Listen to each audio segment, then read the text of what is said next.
Okay, so did some testing the other day, probably about 4 days ago, and this is how the tattoo looks to start. During that testing, I did the highest setting on this commercial tattoo removal laser.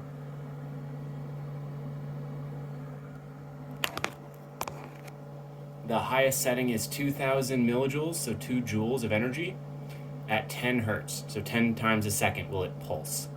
So I'm gonna start by that was far too high. I was just doing it to see if I could damage the implant that is underneath of this tattoo.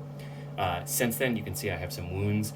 The implant was removed and it was not damaged on the surface by the laser pulses, even though they're the correct frequency to seal this type of glass. It's a neodymium YAG laser, which is 1064 nanometers, and the shot Vivotag glass that I was using for the implants is laser sealed at those frequencies, or at that wavelength.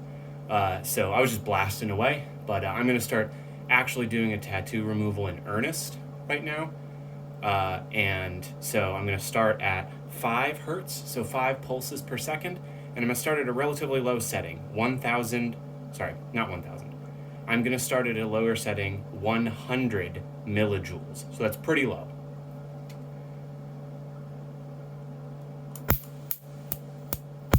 Yeah, that hurts.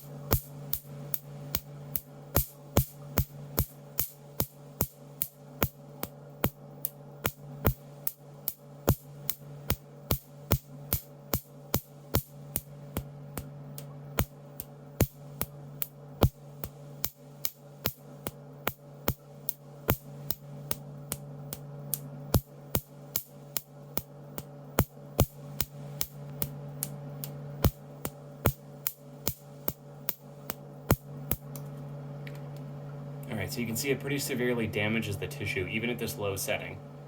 So you kind of want to do several treatments over, a couple weeks probably. I might I have to take a break and let this heal for a trip, but I might come back and end up doing, a low setting like this, like every 3 days, say, for like 2 weeks, and see if that removes the ink. Because it's very painful and difficult to sustain this treatment for very long.